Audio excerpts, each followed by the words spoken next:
Hello, hi, and welcome back to 31 Horror Movies in 31 Days. It's me, it's Lisa, it's your local movie reviewer, if that's what you want to call it. I am back again today with another horror movie to review. And this time, I should have done this. Hold on, everybody, hold on to your horses, because we have a good one today.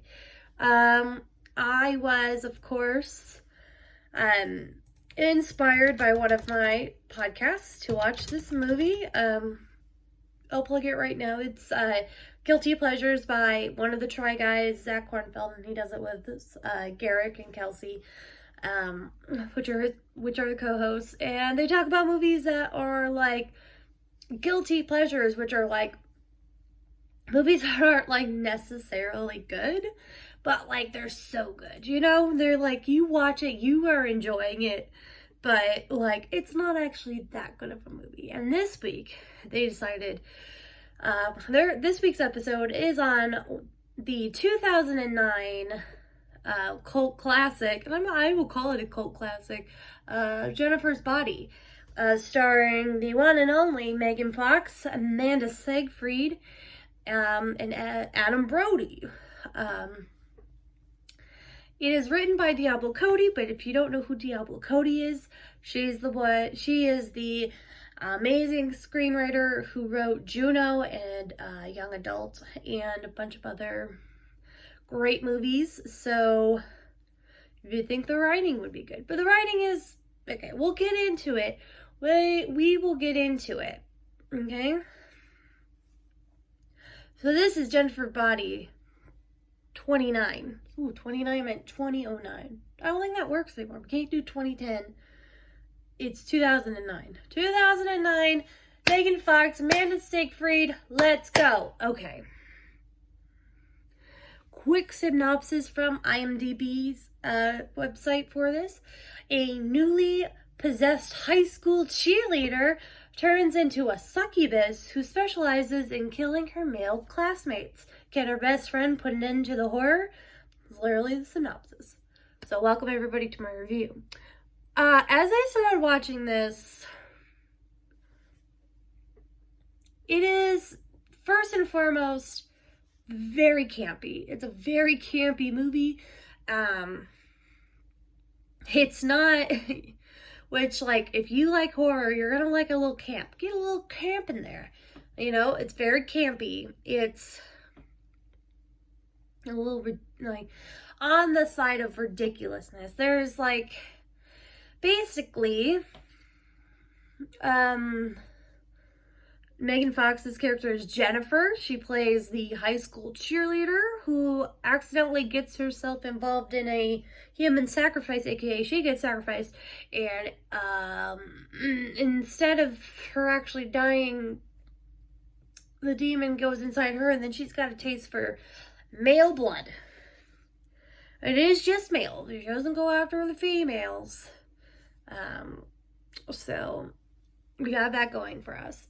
One of the reasons I wanted to watch this movie is because, as many of you know, that I've been going to school for studying film and stuff and that kind of thing. I've read papers on people who wrote papers on this movie and like feminism, and I'm like, what are you talking about? But you first need to know that the very first line of this movie sets the tone for the entire movie. Is hell is a teenage girl. That's all you need to know. What's really funny is that this movie was on Hulu. It's not on Hulu anymore. You can watch it you can watch it free on Amazon through IMDb TV. But where was I going with that? Like, I had it, and then it went, and it went. Well, maybe it'll come back to us.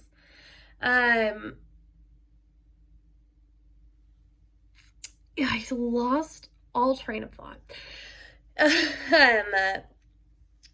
You can watch it for, but like that's what it was. Hulu had this description, and like it didn't even label it as a horror movie. It said comedy satire, and I was like, Well, Hulu, it is a little horrific. It is a horror movie.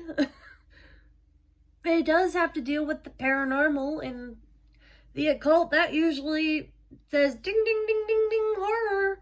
What are we doing here? I don't know what Hulu was thinking, but it is definitely a satire.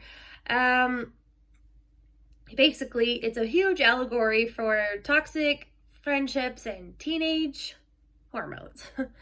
It's a huge allegory for teenage girl hormones and what teenage girls go through, and it's good, but it's not good.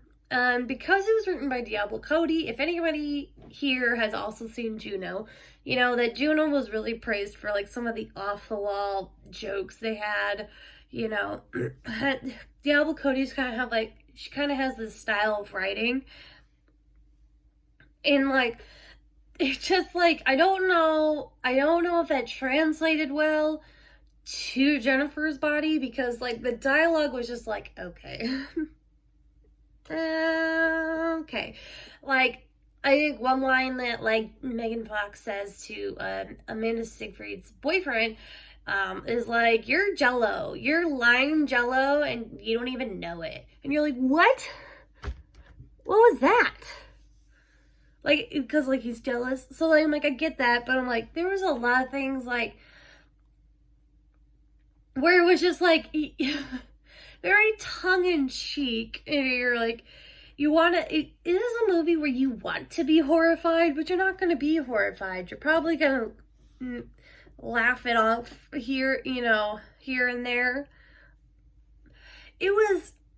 The writing was entertaining enough where they were just saying kind of like ridiculous lines that like kind of cut through the horror of the whole movie, which is about literally a teenage girl possessed by a succubus that wants to eat men. You know, like, that's terrifying, but let's have her say weird things like, do you have a tampon? You know, like, what? And like, her literally, there's a scene, like, I died laughing. I'm gonna have to tell you this one scene. I usually don't do spoilers, but I gotta tell you this one. She's on the phone with Amanda Siegfried, and like, Amanda's like over it. She's like, I don't know what your freaking deal is, dude, but like, literally, the whole town's in tragedy, and you're over here like, yeah. Amanda's not having it. So Megan is over here like she's on the phone, but she's like checking herself out.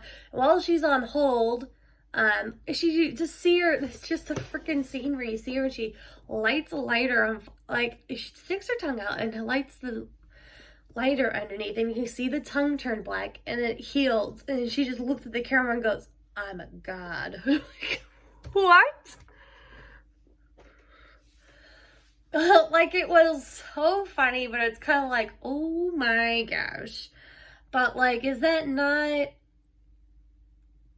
it's the comedy part of it. I guess like, for me, it is horror, but it was definitely it was way more, it was, I guess Hulu had it right. It was more comedy satire, but you did have to deal with like the bloodiness of like, really like the most terrifying scene was at the end with the end credits.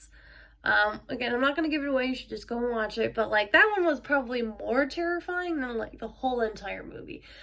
The movie had some jump scares. And when I say jump scares, more or less like, you see Megan Fox all of a sudden randomly turn into a demon, and I'm like, that's it.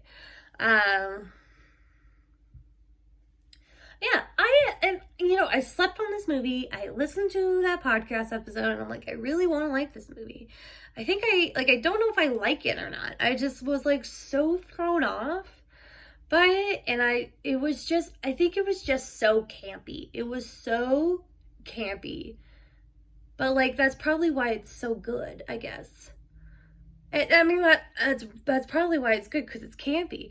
You get a nice little cameo from Chris Pratt, which I'm pretty sure dies like 5 minutes later. So that's fun. Oh, and then it's kind of like, like I said, half the movie, you want it to be focused on the fact that like these killings going on and nobody knows how to do it, because that's how most horror movies would be like, right? Most horror movies would be like, these killings are happening. It'd be from like the police point of view, or it could be from the murderer's point of view, trying to like keep it cool, keep it under wraps, make sure nobody knows, sort of thing. Like keep it, make sure they don't get caught, sort of thing. This is more or less like nobody's worried about the bodies piling up at all. The movie's solely focused on this female friendship. And it is a friendship, although there are some times where there seems like there's some underlying, like possibly that Amanda Siegfried has more of a romantic love for Megan Fox than I think they're supposed to be, but like I don't think either one of them are bi or like lesbian or anything like that. I think it was more or less like Amanda Siegfried looks at Megan Fox that way, wishing she was Megan Fox, and then she does kind of eventually become Megan Fox. Yeah, that was a spoiler. That may have been a spoiler. I'm not sure. I was hoping when I mumbled it so you can't hear me anymore. Oh.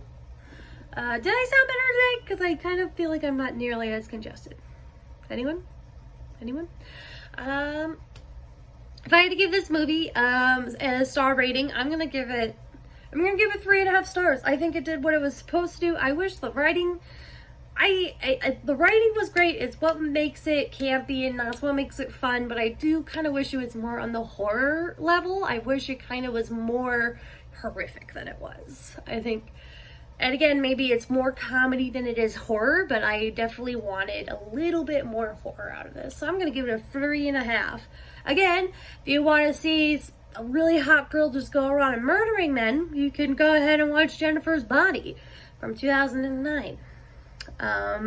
Anyways, thank you for listening to this review. I should be back later today or maybe tomorrow. It seems like usually I'm doing it the next day, but that's okay. For my next movie review, so go ahead and subscribe to my channel. You can follow me on Facebook. I'm at Lisa Lee Movie Reviews, and don't forget to click that bell. I will be back next time. Bye now.